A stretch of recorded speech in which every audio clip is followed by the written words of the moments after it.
Welcome to week 9 of Wake Up Productive. We've now completed 2 complete 4-week segments, and ideally by now you've implemented and are habitually using the personal success ritual in the morning and then the 60-60-30 solution at work. These next 4 weeks we're going to be talking about what I call the higher game of productivity. We're going to be both zooming out and zooming in and integrating all the different tools that we've learned to create a rock solid base to keep you getting more and more productive as your life goes on. Over these next 4 weeks, we're going to be talking about concepts like alignment, which means aligning your values, your beliefs, your actions, skills, relationships, your physical, your logical, emotional, getting them all aligned and going in the same direction so that you don't have so much friction, you don't have so much conflict that gets in the way and holds you back, right? Aligning everything creates a very powerful framework that allows you to create massive productivity. We're going to go deeper into the concept of renewal, and we're going to learn about how to support ourselves at the deepest levels so that we have maximum energy, maximum focus, maximum long-term sustainability, which actually leads me to the next and most important part probably of this whole program, which is the concept of sustainability. The idea that there's a way to balance our input and our output, balance renewal and exertion, and balance learning and doing in a way that makes us become more stronger, more productive, and more fulfilled over the long term. So that's what we've got to look forward to over the coming few weeks.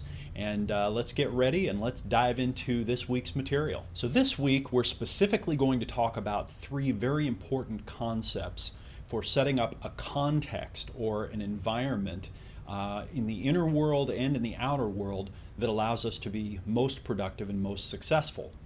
The 3 concepts that we're going to talk about are what I call inevitability thinking. All right, you hear me mention this one a lot in a lot of different types of training that I do, and we're going to talk about it specifically within the context of time management and personal productivity here. Next, we're going to talk about seeing and creating your ideal day from start to finish, making all of the ideal pieces and then fitting them together in the ideal format so that it creates a day that sustains you, that energizes you, and that motivates you. And then finally, we're going to talk about setting up your ideal environment for productivity. And this is about literally setting up your surroundings so that you can be most productive. So let's start with inevitability thinking. Let me go over what I mean by inevitability thinking. You may have heard me talk about this before, but it's really important that this sinks deep into your mind, because this is one of the most important concepts that I've ever discovered in all of the studying, all of the research, all of the testing, all of the implementing that I've done. It's one of the most important concepts for creating long-term success. Inevitability thinking is what I think of as the next evolution of goal setting and achievement.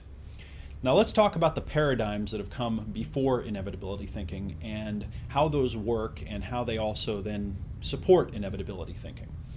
So before inevitability thinking, we had goal setting. All right, and goal setting is a standard model where you figure out the outcome that you want to have happen, and then you get really clear on it, and then you figure out what steps you need to take in order to have that goal happen.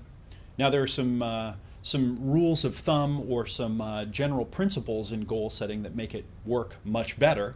Things like imagining your outcome as being positive, not negative. So you want to achieve this, not you want to avoid this. Another thing is to create an affirmation around your goal as if you've already achieved it, and say the affirmation to yourself every day. So if your goal is to get a new Mercedes automobile, instead of saying, I want to stop driving my old Chevy and, I'd love to have a Mercedes, what you do is you create an affirmation that says, I own a new Mercedes sedan.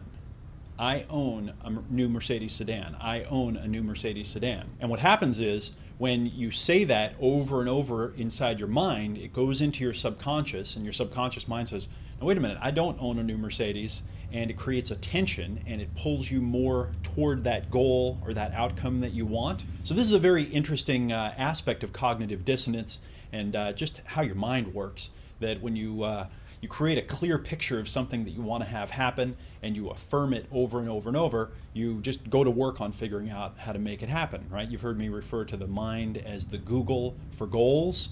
Well, this is how that works when you're setting goals. Now, a guy named Bob Beale came along maybe 10 years ago or so, and he wrote a book called Stop Setting Goals If You'd Rather Solve Problems. And what Bob Beale figured out is that a lot of people would rather solve problems than set goals. They'd rather figure out a list of problems that they need to solve to get the outcome they want, and then go to work solving those problems than to imagine a different future. And what he figured out is that a lot of people, 80% or so, would really rather go to work creating the list of problems to solve and then go to work solving those problems. So you might just notice as I was saying this, which one would you prefer? Do you prefer goal setting? Do you prefer problem solving? Do you prefer a little bit of each? I think it's actually important to develop both muscles. So to use both goal setting and problem solving, because when you use them together, they really enhance each other. So those were kind of the old paradigms, I think, of achievement and of reaching and creating outcomes that you want to have. Goal setting and problem solving. And again, both very useful. But inevitability thinking is something very different. Inevitability thinking goes to work on what I consider to be the root causes, the real creators of achievement. And what inevitability thinking about is creating the conditions that make it so success is inevitable. So let me say that again. Inevitability thinking is about creating the conditions so that success becomes inevitable. In other words, setting things up so that the outcome you want to have happen happens on its own. Let me give you a couple of examples of how you might use inevitability thinking to make it so the outcome that you want to have happen happens automatically. You remember earlier in the program when I mentioned that when I started drinking water every morning when I first woke up, I had to do something to remind myself to drink the water. And so what I would do is take a half liter of water and I would put it on my bathroom sink. So when I first woke up and I walked into the bathroom, I would see it there and I would say, oh yeah, I've got to drink some water. Now, you might just think, oh, that's kind of a reminder that you're putting in front of yourself. But there's a lot more to it, right? I'm trying to ask myself, how do I make it impossible to not do the thing I want to do? How do I make it so that the outcome I want couldn't not happen? Let's say that you want to start going to the gym every day and you need to figure out a way to get there. Well, you could set a goal to go to the gym every day, and you could even plan it all the way out, and you might even figure out some of the problems you have to solve, the distractions and things that you have to move out of the way, and how you're going to get there, and how you're going to get back, and how you're going to move things around to accommodate it. But then there's actually getting yourself to go do it every day when the moment comes. Well, one thing you might do is find an accountability partner who picks you up every day and drives you to the gym. Or you might even trade off so that you know that every day at 4 o'clock in the afternoon, outside is going to be your accountability partner in their car waiting for you and expecting you to go. And maybe even on alternate days, they're going to expect you to show up at their house and be waiting because you've given them your word. This is much closer to what I'm talking about now around inevitability thinking. Another example that I talk about a lot is when I create a product. Typically, the way I create products is that I do it in front of kind of a live studio audience at a live seminar. And because, generally speaking, it's kind of hard to get myself to do a long-term project that requires one day after another of a lot of focused work, what I do to make it inevitable that I'll get that product done is I set a date for when I'm going to do the live program. And then I make an outline of what I want to teach there. And then I write the sales letter for the product. And then I actually go sell it. And I tell people that they're going to need to come and spend 3 days with me to learn all this stuff.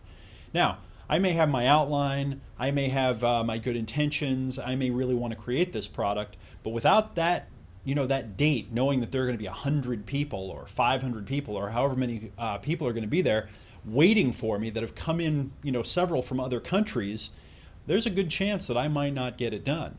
But I'll tell you what, to this day, after years of doing this, I have never not gotten the product done when I know the people are going to show up. So this is a great example of how I use this in my own life, and how I've gotten dozens of products created because I've set the conditions up to make it so that it can't not happen, so that it's inevitable. So you might start thinking right now, because we're going to do an exercise in a little bit, you might just start your unconscious mind thinking, how can you set up conditions in your life to make the outcomes that you want physically, emotionally, and logically, both in your personal life and in your work life, inevitable. The next thing that we're going to do here as an exercise is we're going to create and see our ideal day. Now, over the past 8 weeks, and even in the week or so when we were getting started, we were learning tools, we were learning about building blocks, and we've started putting some of these together. And now that you have an experience of doing your personal success ritual every single day, and it's becoming rhythmic and it's just integrating itself into your life, it would be more abnormal to not do it now than to do it. And because you've been doing 60-60-30s at work, and if you have, then you've been seeing just the incredible power that they'll give you. What we're going to do now is talk about chunking these different pieces into an ideal formulaic day that actually creates the most energy, the most productivity, right? Just optimizes all of it. Now, this is something that I've actually done for years, and I do it on and off, and I'd say that, probably every few months or so, on average, I come back and I do this exercise. And here's what I do. I start out and I just throw out everything that I'm doing right now. I try to start clean and fresh. And I ask myself, what is the name of the game in my life right now? Because as I develop and as I change, I have new levels I want to go to. I've accomplished things, and now it's time to go accomplish something at the next level. I've learned a new skill that I wanted to learn, and now I have to reassess and decide, is that something I want to keep developing? Did I learn it to the point that's just fine now, and now it's time to go learn a new one? We're always becoming a new person, and we can even take that to the next level if we keep figuring out how to design the ideal day. So what I do is I say, okay, starting with a blank slate, what would create the most kind of results on a daily basis to the big picture that I'm trying to achieve? So I try to get that big picture outcome in my mind. I try to look at my life mission here. I try to say, what is it that I'm trying to accomplish over the next 20 years or over the next 50 years?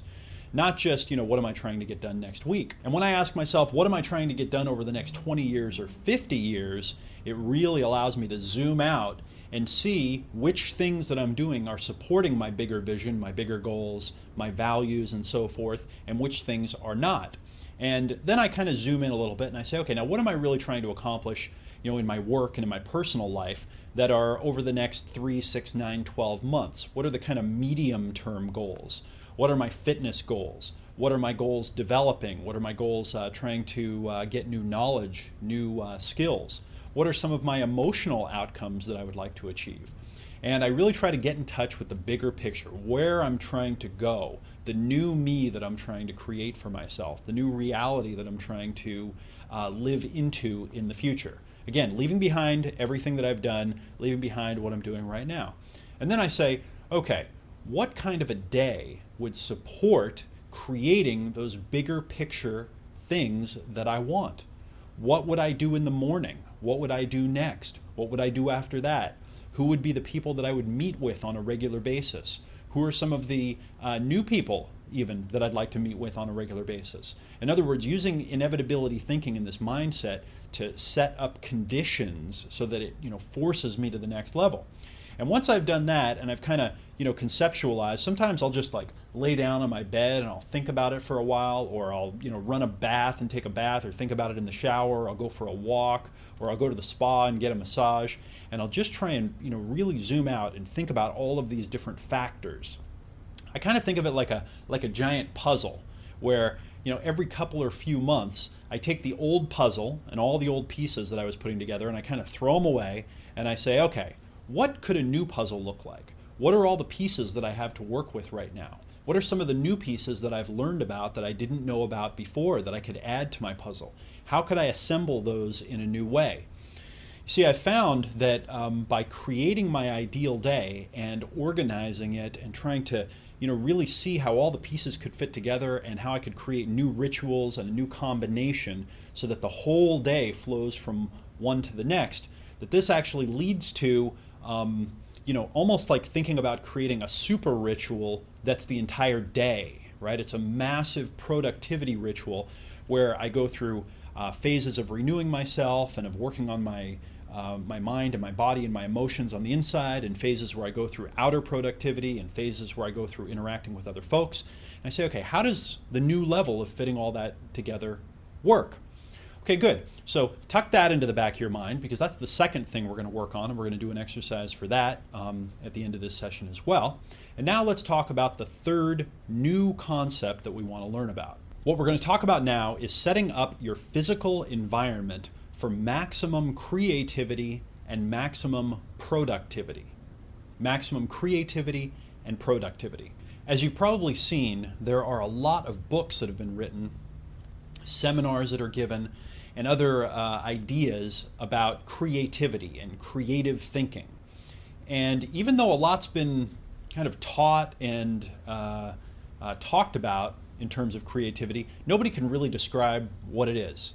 And I don't think that I'm necessarily the best at describing what it is, but I'm going to take a shot at it. I think creativity is when you're in that optimal state of body, emotion, and mind, where you feel optimistic, you feel energetic, and you feel like you can create something.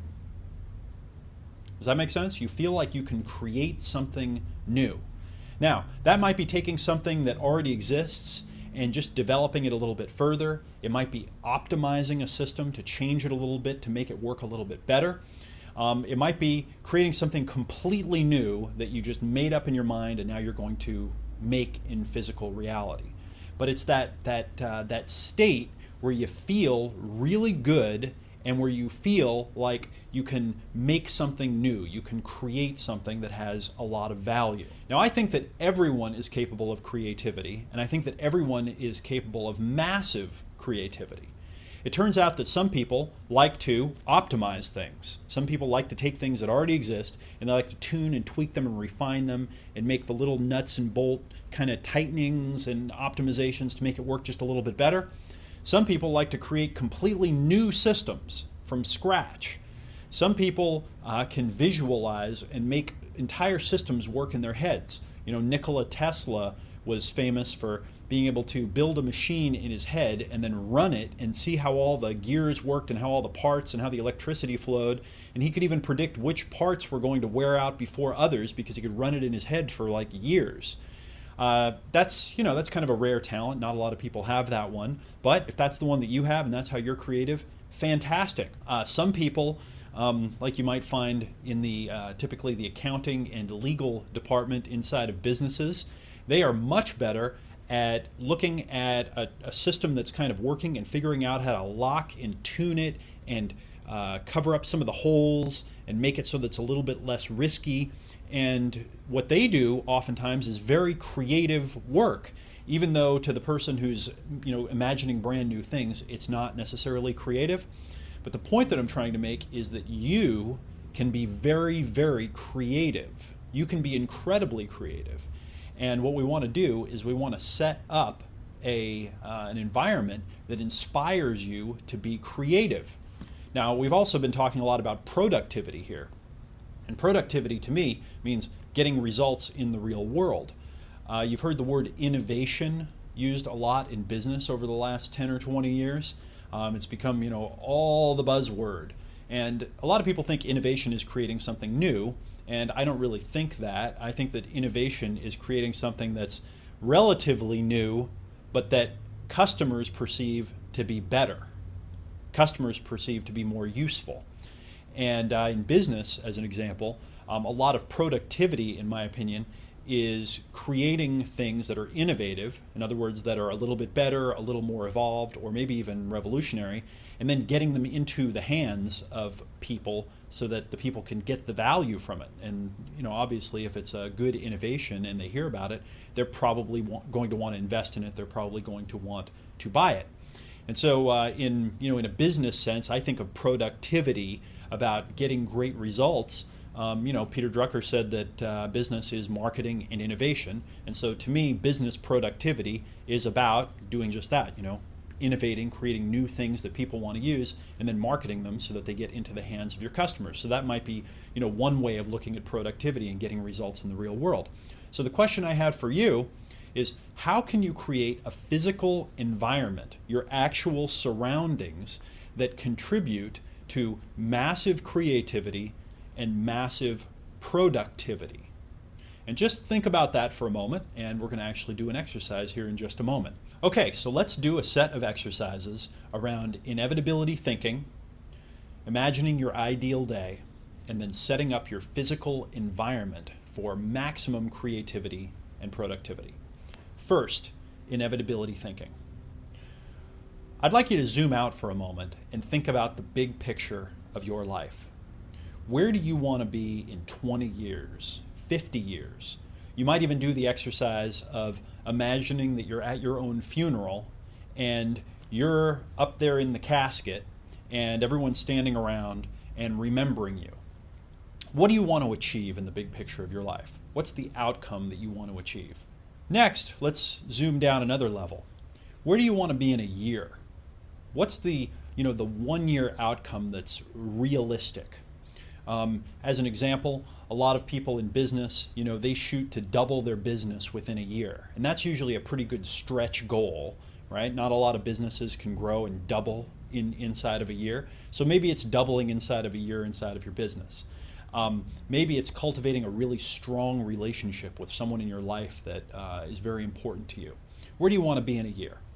And then where do you want to be in 90 days? What do you want to have accomplished, and what results do you want to see in 90 days? Okay, and from those three vantage points, now look at your life and ask yourself, what is the one highest leverage thing that you could start doing immediately to achieve those different levels? What's one thing that you could start doing right now that would make it inevitable that you reach your 90-day goal, inevitable that you reach your 1 year outcome, and inevitable that when you wake up in 20 years or 50 years or at the end of your life, that you look back and you say, there it was, I got it done, I got the job done, I contributed my greatest value, right? I didn't die with my music inside me. What's that one thing you could start doing right now? And then here's the important question. What condition would you need to set up to make it so that you doing that thing is inevitable? So that you doing that thing absolutely happens. Now, I mentioned earlier you might try accountability. Okay, you might try putting a penalty in place in case you don't do this thing. What I've found that's been very valuable is setting up a mastermind group, getting together a group of other people who are also committed to their goals, and then sharing publicly and telling them what you're trying to accomplish and when and what you're committed to doing on a regular basis. It might be something completely off the wall, right? It might be joining a group like Toastmasters where you have to show up every week and do something. It might be hiring a personal coach to keep you on track. It might be something that you haven't thought of or that's way outside the box. You might even want to brainstorm with other people about it. The point is that when you're in that insightful state of mind where you can see how everything works, where you've got some awareness, remember, you can see what you need to do.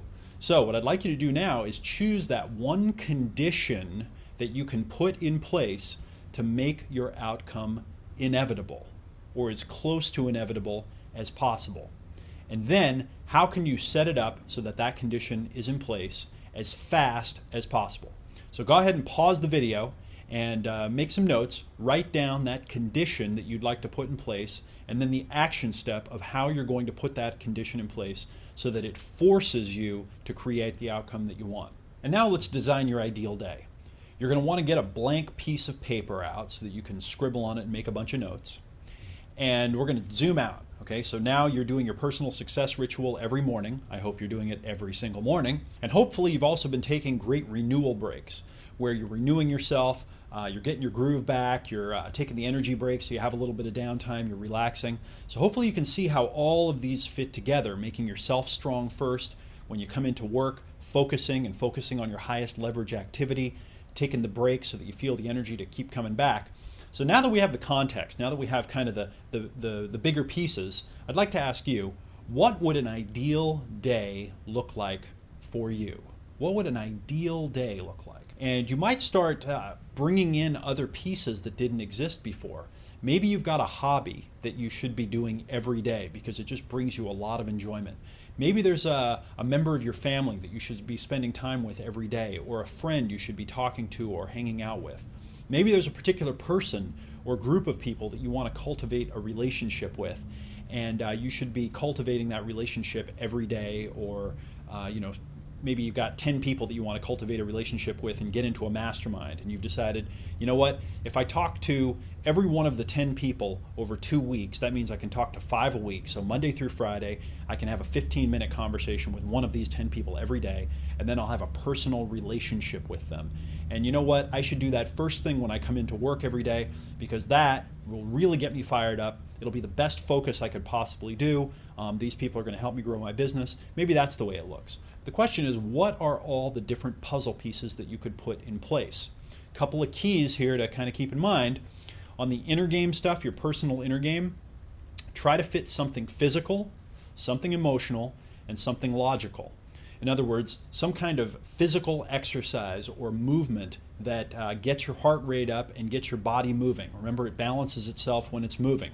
Something emotional, where you connect with another human being, where you talk to somebody, where you talk about what you did that day, you complain if you need to complain, you celebrate if you need to celebrate, you act as a support to them, you rejoice in the relationship, you really enjoy it. So something emotional, and then something logical.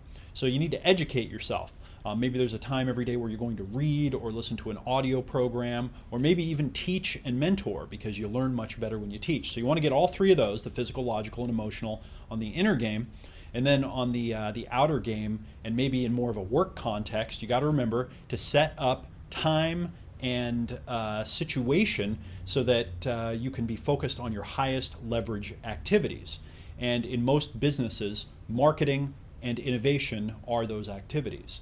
So when you first come into work and you first kind of start your day, focusing those uninterrupted chunks of time on the things that get you the most results, right, will yield the most long-term leverage. So you might consider, right now, as of today, what are the things that bring you the most new customers?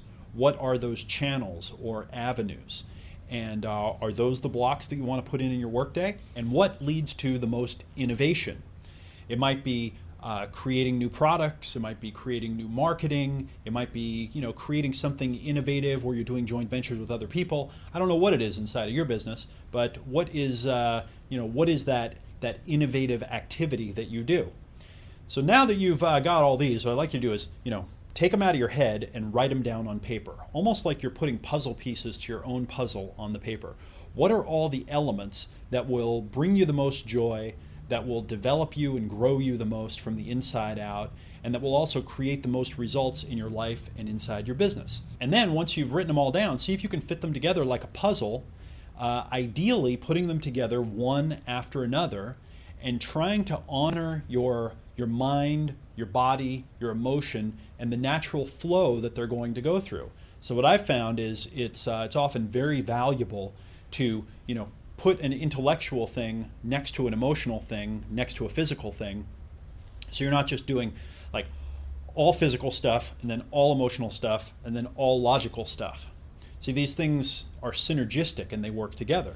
As an example, when I first wake up in the morning and I'm doing my personal success ritual, I'm doing physical stuff, but then I'm also reading in the morning, so I'm doing something intellectual, and then throughout the day, I try to make sure at least once throughout the day to talk to somebody who's going to be a cool, fun, inspiring, intelligent person who's going to get me emotionally fired up. and I try to fit all these things together throughout the day. Try to, create a little bit of a flow for yourself and then implement it and see how well it works. Take these little mini chunk rituals that you've now learned and put them back to back. And don't get too freaked out if you try it one day and it doesn't work out, because when you put a bunch of rituals together, in effect, you're creating a new ritual, and sometimes it takes a little bit of time, effort, energy to fit it together. Leave a little bit of extra space between the transitions, create on-ramps and off-ramps, and don't be too hard on yourself as you're learning. And just keep coming back to this and tweaking and tuning your ideal day. And I think that what you'll find is if you keep revisiting this exercise every 90 days or so, and keep redesigning your ideal day, this will pull you up to the next level faster than just about anything else you can do. Now let's talk about setting up your ideal environment for creativity and productivity. This is a very interesting challenge because there are a lot of factors at work. But I just want to start off by encouraging you that by setting up your ideal environment for creativity and productivity, you can increase your feeling of inspiration, your feeling of engagement, your anticipation, right? You're looking forward to getting things done, and then when you're there, to staying focused and to really putting one foot in front of the other to create amazing results. You can increase that whole thing dramatically if you create a great environment. So your environment comes down to a few factors. Number one, your physical environment where you put yourself most of the time. So, do you work at a desk? If you do you stand or do you sit? I really recommend that you practice standing while you're doing your work. It does a lot of stuff. I mean, when you're standing up, it's better for your back. It engages more of your muscles. It allows your whole body to stay straight, and for your system, your whole upper thing up here to kind of hang from your spinal cord, which is the way that it's meant to happen. I've heard a lot of people say, I'm no doctor or expert in this field, but that the chair has been the worst thing for our backs that's ever been developed. So you might try this, and you have to kind of work your way up to it. I'm actually standing at a table here that is, I've got another one that you can't see that's right off camera here that I have my computer on, and I stand at one of these tables like this when I work. So you might try that. If you're not going to stand, you might figure out the best chair to sit in possible while you're sitting down. And you're going to want to do some research on this to find out what the most ergonomic chair is that stresses your body the least. I have a couple of friends that are using these new chairs that it looks like a bar stool that's mounted on a spring, and it actually swivels so that when you sit down, it forces you to keep your spine straight. Some people have found that sitting on one of those exercise balls, those big inflatable, red or blue balls, they sit on that, and that also forces their body to stay straight, and it builds up their abdominal tone. So wherever you're going to sit or stand, very important. Oh, quick little tip. If you're going to stand and work, you might want to buy one of those memory foam pillows that people use to sleep on typically, or you can get them in a seat cushion size, and put that on the floor where you stand, because it'll allow your feet to kind of mold to it, and it can really take a lot of strain and help distribute the balance of your feet. It's also important to practice how you stand. All right, I practice balancing my weight from one foot to the other until I'm kind of even, and then I say, okay, now I'm probably aligned. One of my good friends was telling me that most people, when they stand, they don't realize it, but they can be as much as 50 pounds off balance. So they can have as much as 50 more pounds resting on one side or the other. To show yourself this, next time you're at the kitchen and bathroom store, see if they've got scales there, and put one under each foot, and you'll see it'll blow your mind. So practice standing up straight. You want to get the ergonomics right so that you're aligned when you're working. So wherever you're going to stand or wherever you're going to sit, make sure that whatever's supporting you is going to hold you in the ideal posture. And then, of course, work on your posture and so forth. So why do I harp on this so much? Because if you're not holding your body in the ideal kind of posture and position, you're going to be wasting a tremendous amount of energy, and you're going to be fatiguing yourself. So right there, it's going to rob you of a lot. The next thing to consider, if you're working at a computer, is the ergonomics or the ease of use of the computer. I've found that using wrist rests, I even have these little gloves that I use now that I put on that have a little wrist rest built into them. I found that those work really well. I've tried a million different things, but those really work for me. And that has helped, it relaxes me. Wherever I put my wrists on the mouse or the keyboard, it just kind of works better. Figure out how to get your computer set up so that it's not stressful for your wrists and your hands. And if you have any kind of repetitive strain disorder, read about it and learn how to work on it. Start stretching your hands every day and your wrists. If you need to, go to an expert and learn about this. Very important that you get all of those little pieces set up. Your computer monitor is very important. I now use these 30-inch Apple monitors, which they're kind of expensive, but I found that having all that space is, it's just amazing in terms of my productivity. If you don't want to invest all that money in one of those, you can buy two smaller monitors that'll give you, about the same room for, literally under $500. You can probably get two monitors and the video card that'll drive them, which in this day and age, it's almost a necessity to have more desk space. You can have your email window open over here, and then you can have what you're working on over here. If you're, during your periods of what I call enlightened multitasking, where you need to be doing things and answering emails and on telephone calls, you're talking to somebody and you need to shoot them over a file and you got to do it while you're on there. Or let's say that you're working and you're just kind of in productivity time. A lot of times you'll need a web browser open because you're doing research and then you're finding something and you need to type it up and put it into whatever the document is you're creating or the book that you're writing. Or maybe you're doing some kind of video conference and you've got to have the video window open over here and the thing that you're showing over here. Two monitors is becoming almost a necessity for high productivity. Next, how do you make yourself distraction and interruption proof in your environment? This might involve things like getting a phone that you can turn off easily, or setting your phone up so that you can unplug it easily, or it might even involve putting the phone in a separate room so that you can't hear it when you're on focus time. You got to get creative here, but you got to ask yourself, how do I make myself distraction proof and interruption proof? One of the no-brainers is to just turn off your email client when you're not using it, and definitely get rid of any kind of alerts, right? Audio alerts or video alerts or pop-ups that let you know you have a new email. That stuff is robbing us of our ability to focus. So take a blank piece of paper right now, and I'd like you to write down a list of things that you need to do that you know right now would create your optimal environment for creativity and productivity. Do that and then come back in a sec and we'll do our last exercise.